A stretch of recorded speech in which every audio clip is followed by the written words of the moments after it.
Hello मेरे Bihar civil code के साथियों, आप लोग देख सकते हैं मेरे साथ अभी साक्षात रामांशु सर हैं, जो कि आप लोग लगातार कमेंट करते रहते थे कि एक बार जाकर उनसे मिलें, बिहार सिविल कोड का क्या होगा रामांशु सर से लेकर पूछें। मैं बहुत सारा क्वेश्चन अभी इनसे पूछने वाला हूँ, जो भी आपके माइंड में डाउट चल रहे होंगे ये सारे चीज़ पूछने वाला हूँ। और आप लोग को पता है कि रामांशु सर बिहार के सबसे फेमस टीचर हैं और बिहार सिविल कोड को लेकर बहुत सारे कोई इन्होंने सिविल कोर्ट में जॉब दिलाया, हाई कोर्ट में जॉब दिलवाया। तो सारा डाउट मैं अभी क्लियर करने वाला हूँ। बिहार सिविल कोड का एग्जाम डेट क्या होने वाला है, कब होने वाला है बिहार सिविल कोड का एग्जाम, एडमिट कार्ड कब आने वाले हैं, कैसे तैयारी करें, भर्ती में लेट हुआ क्या, अगर पिछला वाला था उसमें मैटर हो गए थे, केस हुए थे तो उसमें 3 साल लगे थे, इसमें कितना साल लगने वाले हैं, तो सारा चीज़ को लेकर। और आप लोगों को आपको जैसा कि पता है सर कि सुप्रीम कोर्ट का जैसा कि जजमेंट है सर, 6 मंथ के अंदर अंदर ये बताया गया है कि जो भी भर्ती है सिविल कोर्ट का कोर्ट वाला भर्ती वो कंप्लीट कर दिया जाए। और सारे स्टेट में हो रहा है सर, पर बिहार में नहीं होता। और ये क्या मैटर है, तो पहले तो मैं जानना चाहूँगा कि बिहार सिविल कोड का जो एग्जाम है सर कब तक होगा, क्या इसका संभावना, क्या डेट रहने वाला है, और इसका एडमिट कार्ड को लेकर सर क्या अपडेट है सर? देखिए, जैसे बिहार सिविल कोड की जो वैकेंसी आई थी, अब तो लगभग साल भर तो उसके धीरे धीरे पूरे हो जाएंगे कुछ दिनों में। तो मेन प्रॉब्लम इसमें क्या हुई कि सिविल कोड में जो फॉर्म निकला था, लोगों ने सोचा नहीं था कि इतना फॉर्म भर दिया जाएगा, और उनकी एक्सपेक्टेशन से ज़्यादा इसमें फॉर्म भरा गया। पिछली बार जो एग्ज़ाम हुआ था जिसमें 3 साल लगा था, तो उसका एक बहुत बड़ा रीज़न क्या था कि जो एग्ज़ाम का इन्होंने कोई पैटर्न डिसाइड ही नहीं किया था कि एग्ज़ाम होगा कैसे। तो बहुत सारे पोस्ट को उन्होंने जो इंटरव्यू के आधार पे और अलग अलग तरीकों के आधार पे बना दिया।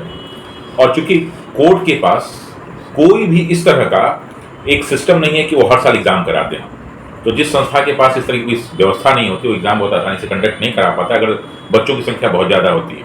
उसमें भी क्या थी कि 4 प्रकार के पोस्ट हैं, क्लर्क का पोस्ट है, स्टेनोग्राफर का पोस्ट है, प्यून का पोस्ट है, इसके अलावा जो कोर्ट रीडर का पोस्ट है। तो ये 4 पोस्ट, अलग अलग तरह के पोस्ट, अलग अलग क्वालिफिकेशन के पोस्ट, अलग अलग एग्ज़ाम का पैटर्न, एक साथ फॉर्म भर दिया गया। अब इनको खुद ही नहीं समझ में आया कि इसमें हम एग्ज़ाम कैसे कराएं।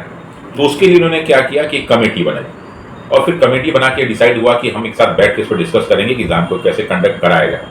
लेकिन अभी तक वो कमेटी डिसीजन नहीं ले पा रही कि हम एग्ज़ाम कैसे कंडक्ट कराएं। उसका एक बहुत बड़ा रीज़न क्या है कि नंबर ऑफ कैंडिडेट्स बहुत ज़्यादा, 18 लाख से ज़्यादा बच्चे फॉर्म भरे हैं सर। 18 लाख से ज़्यादा बच्चों के फॉर्म भरने का जो है सूचना है। 7,692 पोस्ट की है सर, 18 लाख से ज़्यादा। और इतनी बड़ी वैकेंसी के लिए नॉर्मली जो है एग्ज़ाम बहुत आसानी से कंडक्ट नहीं कराया जा सकता। आप देखते होंगे कि जो दरोगा की भर्ती होती है तो उसमें 6 लाख पोस्ट होते हैं, 6 लाख मतलब फॉर्म भरे जाते हैं। बीपीएससी के लिए 5 लाख 6 लाख होते हैं, तो उसके लिए जो है इतने सारे फॉर्म को ये लोग 2-2 बार में एग्जाम कराते हैं।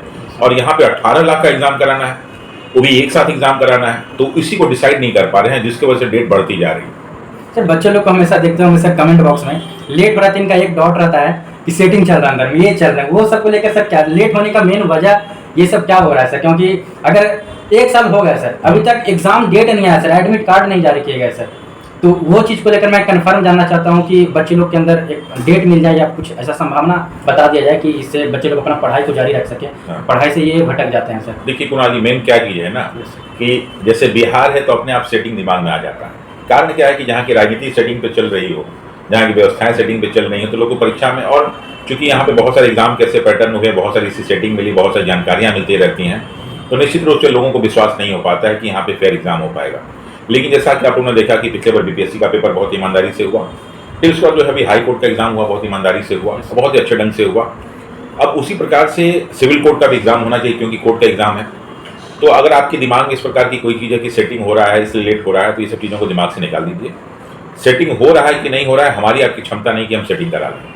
और जो सेटिंग कराने वाले हैं तो सेटिंग करा के आईएएस भी बन सकते हैं, और सेटिंग करा के सुप्रीम कोर्ट के जज भी बन सकते हैं। लेकिन सेटिंग अगर आपके पास नहीं है तो आप चपरासी भी नहीं बन सकते हैं। तो आप निम्न मध्यम वर्ग परिवार के हम लोग हैं, हम लोग को कोशिश यही करना है कि अपनी मेहनत पे विश्वास करते हैं और उसके हिसाब से जो है परीक्षा की तैयारी करते हैं। सर मैं ये जानना चाहता हूँ सर, बच्चा लोग जो तैयारी कर रहे हैं सर, तो बहुत सारे भटक जा रहे हैं, बहुत सारे अपना प्रिपरेशन को रेगुलर नहीं रख पा रहे हैं, तो ये कैसे तैयारी करें सर, अपने पढ़ाई को कैसे मेंटेन रखें? और भी बहुत सारे सवाल हैं सर जो मैं पूछना चाहूँगा। हाँ। तो ये चीज़ को लेकर सर एक क्लियर कर दें कि बच्चे लोग कैसे तैयारी करें, क्या क्या मतलब मेन रीजन हो सकता है, क्या रामबाण हो सकता है sir Bihar civil court exam को तैयारी करने के लिए? देखिए, जैसे एग्जाम का जो पैटर्न है उसमें जो पीटी में प्रश्न पूछे जाने हैं, तो उन्होंने लिख दिया था कि नंबर ऑफ कैंडिडेट के हिसाब से डिसाइड होगा कि इसका पीटी होगा कैसे होगा। क्योंकि नंबर ऑफ स्टूडेंट्स ज़्यादा हैं तो स्वाभाविक पीटी लेना ही पड़ेगा, पीटी नहीं इनको मेंस भी लेना पड़ेगा। तो पीटी भी होगा, मेंस भी होगा। अच्छा, जो क्वेश्चंस के पैटर्न रहे हैं पिछले सालों में, उसमें जनरल स्टडीज़, मैथमेटिक्स, इसके अलावा जनरल इंग्लिश और हिंदी, ये 4 पोर्शन को दिया गया और ये 25-25 क्वेश्चन के 100 क्वेश्चन पूछे गए। तो इस बार भी लगभग यही रहेगा पैटर्न। आपको हिंदी पढ़नी है, आपको इंग्लिश पढ़नी है, उसके अलावा मैथ पढ़ना है आपको, इसके अलावा आपको जनरल स्टडीज़ पढ़ना है, तो पैटर्न तो यही रहेगा। अब ये है कि हतोत्साहित आप हो रहे हैं, तो निश्चित रूप से कोई भी एग्जाम जब आगे बढ़ता है, डेट में उसकी कंफर्म नहीं हो तो हतोत्साहित तो होते ही हैं। लेकिन देखिए, आप सिविल कोड पे ऐसा नहीं कि फोकस कर दिए, फोकस तब करना होता है जब सामने कोई चीज़ आती है। जैसे अभी आप पढ़ रहे हैं, बाकी सारे एग्जाम की तैयारी करें, उसकी भी तैयारी करते रहिए। नॉर्मली आप जीएस तो पढ़ते ही पढ़ते हैं, मैथ पढ़ते ही पढ़ते हैं, हिंदी और इंग्लिश तो जो एसएससी के बच्चे हैं उनकी इंग्लिश नॉर्मली ठीक होती है, और हिंदी बहुत कठिन चीज़ नहीं है, आपने उसको पढ़ लिया होगा, संधि समास ये सारी चीज़ें आती हैं, और मल्टीपल चॉइस क्वेश्चन तो आप आसानी से उसको कर लेंगे। तो ऐसा नहीं कि आप एकदम सिविल कोड पे टूट पड़िए कि बस एकदम हम कल से 4 घंटा 10 घंटा पढ़ना शुरू कर देंगे। जो आप नॉर्मल स्टडी कर रहे हैं उसको करते रहिए, बाकी जो एग्जाम की तैयारी करते हैं करते रहिए जब तक डेट नहीं आ जाता है, और कोशिश कीजिए कि किसी भी एग्जाम के जाने से पहले आप मैक्सिमम प्रैक्टिस कीजिए। तो जितना बढ़िया प्रैक्टिस करेंगे उतने सिलेक्शन के चांसेस आपके सर इस बार बच्चे लोग फॉर्म भरे हैं, 18 लाख से ज़्यादा बच्चे फॉर्म भरे हैं, तो क्या सर पिछला बार से इस बार का टफनेस लेवल ज़्यादा हो सकता है या फिर उसी टाइप का रहेगा सर, क्योंकि फॉर्म बहुत ज़्यादा भरा गया है? देखिए, क्वेश्चन टफ और आसान से मतलब नहीं होता, लेना तो उनको लिमिट लोग को ही है, तो टफ बनाएंगे तभी उतने लोग को लेंगे और इजी बनाएंगे तभी उतने लोग को लेंगे। तो इसलिए पेपर के टफनेस के लिए आपको चिंता नहीं करना है। कोई आईएएस का एग्जाम नहीं होने जा रहा है किसमें बहुत टफ होगा, नॉर्मल जो प्रश्न पूछे जाते हैं वो नॉर्मल ही प्रश्न पूछे जाएंगे, कोई टफ प्रश्न नहीं पूछे जाएंगे।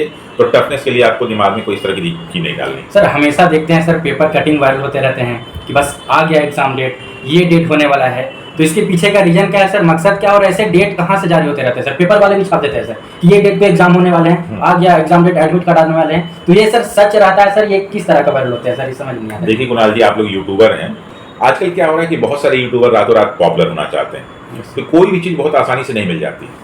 अब उस यूट्यूब में पॉपुलर होने के लिए एक शब्द है, आप सुनेंगे येलो जर्नलिज्म कहते हैं उसको। तो येलो जर्नलिज्म क्या होता है, पीत जो है जर्नलिज्म, कि जल्दी से प्रचार के माध्यम से या निगेटिव न्यूज़ देके ही हम पॉपुलर हो जाएं, और आजकल ऐसा हो भी रहा है। तो एक गलती करता है तो दूसरा उसको फॉलो करता है, तीसरा उसको फॉलो करता है, और फिर गलत कई लोग फॉलो करने लगते हैं। पेपर वाले सर, पेपर वाले कर देते हैं। तो पेपर वाले भी इसमें पीछे नहीं है, मैंने कहा ना कि ये तो शुरुआत उन्हीं की हुई, यूट्यूबर्स तो बाद में आए हैं। ये पेपर कई बार जो है ना अपने को हाईलाइट करने के लिए कि ताकि हमारी संख्या बढ़ जाए, बच्चे हम पे विश्वास करें, इस तरह के न्यूज़ है। और कुछ तो न्यूज़पेपर इसके लिए पॉपुलर हैं कि वो फर्जी न्यूज़ देते रहते हैं, तो कोर्ट को उनको डांटना पड़ता है कि दोबारा इस तरह का हुआ तो आपके खिलाफ जो है सख्त कानूनी कार्रवाई हो सकती है। चूंकि कोर्ट के बारे में दे दिया तो उन्होंने इसलिए हुआ, वरना बाकी सारे एग्जाम तो निकलते ही रहते हैं। तो बहुत बहुत धन्यवाद सर आपको। सर को टाइम, सर मेरे को भी टाइम दिए, मैं आया था तो सर अभी मतलब स्पेशल मेरे लिए टाइम दिए हैं। अभी मैं लेट से आया, मैं रात को आया इनके पास, फिर भी सर ने टाइम दिया, उसके लिए बहुत बहुत धन्यवाद सर। तो अब आप लोग को क्लियर हो गए होंगे सारे डाउट, तो जितने भी स्टूडेंट हैं चैनल को सब्सक्राइब करके बेल आइकन प्रेस करके जुड़े रहिएगा। जो भी डाउट होंगे कमेंट सेक्शन में कमेंट करिएगा, सारा डाउट मैं क्लियर करूँगा। फिर से अगर मौका मिला सर से मिलेगा तो मैं फिर से एक बार वीडियो बनाऊँगा सर के साथ। तो सभी को तब तक के लिए